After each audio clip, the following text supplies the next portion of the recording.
G'day everyone, Will Schofield here and welcome back to this week's episode of Ask Simmo. Thanks to ECU. Appreciate all the fans continuing to write in, so please keep them coming. Simmo, Thanks, Scully. How are you? Good. A couple of insight pieces and then a bit of a reflection piece on JD. Insight pieces, pre-game I spoke to you for Fox. Oh yeah. And I just off camera said, how you feeling? And he sort of said a couple of things.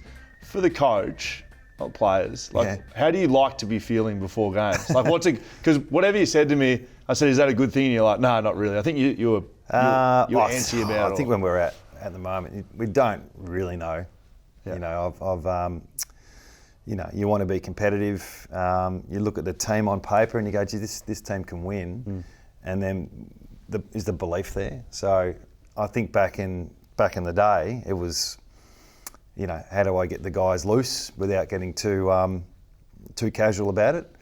And that's different now. So trying to get the young kids up and about and try and get the leaders to lead well and bring some positivity as well. So that's and I get them for 5 minutes, as you know, before the game.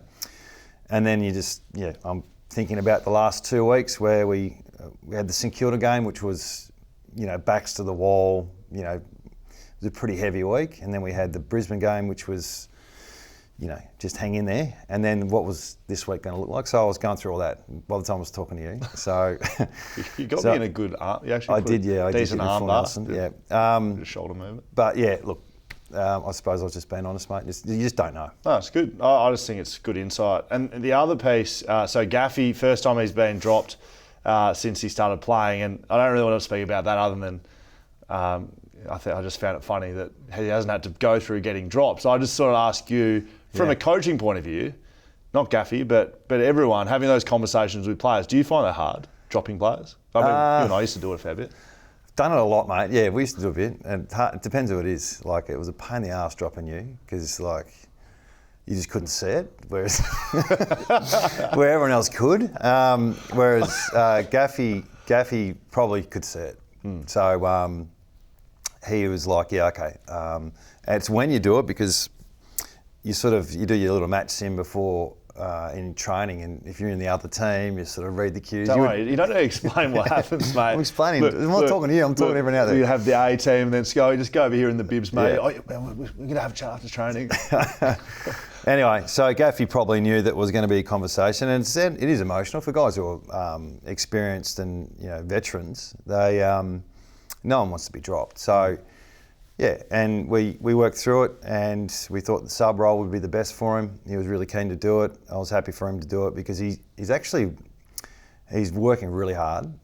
He's doing everything he can. He's playing his role, but this is having no impact on the game. So just having a different approach. He came on and he pretty much took Ruben's role, bit of wing, bit of on ball, had 24 touches, looked pretty good in the contest, and yeah, that might have been the circuit breaker. It was good. Let's get into some of the questions from the audience. Miguel Sanchez asked, we broke even with Richmond with inside 50s but struggled to turn them into scoring opportunities. What do you put that down to? Yeah, we aren't getting bang for buck. So getting 50s, we haven't had 50 for a while, inside 50s. So, you know, the supply piece has been an issue. You'd rather be dealing with, we're getting the entries, we're not converting, rather than we're not getting the entries. So last week, I think we had 34 or 35. So, yeah, I think we kicked 8 goals, 8 or something like that. So, you know, we'd like to have a little bit more scoreboard impact, but the fact we're getting it in there, that was a positive. And I think we had 20-odd forward 50 stoppages, which is another good result, a good indication that the game's getting played in your half. Yeah, good call. AFL Fantasy Hub asked, Chesser is starting to look more comfortable at AFL level. Will he continue to get opportunity with players returning from injury? No, I think we'll keep him in for a while. We'll see how he pulls up week to week. He's so raw. Like, he's played probably, 10 games of seniors this year, and I don't think he's played 10 games of footy for the 3 or 4 years before this year. So he's sort of learning on the run a little bit. So whether it's at Waffle or seniors, it won't really matter as long as he's playing. And at this stage, we'll keep him going. Yep, good. Expect us 000. This will be back-to-back 6-day breaks before going on the road. What do you do within the week to help minimise the impact of that? There's not a lot you can do. We're really trying to train at the moment because we need to. And we got some numbers back last week. So we had match sim for the first time since Essendon last week. So Essendon must be around 10, 11. And you can tell when you train with more intensity, more numbers, our performances are better.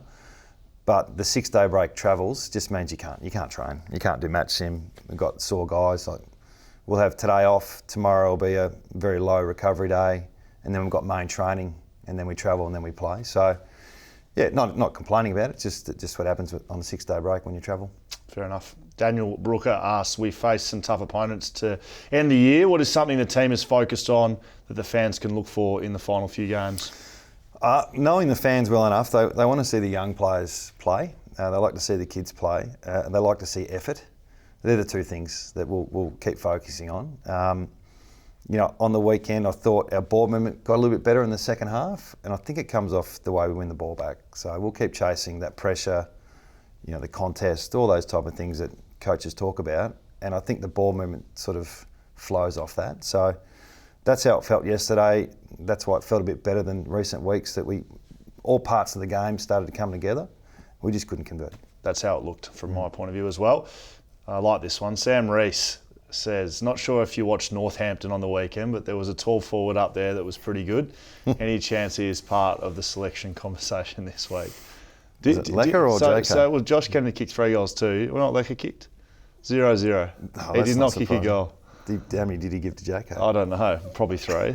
I kicked one playing waffle. Like Lecker can't even kick a goal playing for Wow, that's true. If you've kicked one playing waffle, then JK should have kicked 15. He's not a chance this week. Come back, is he? No.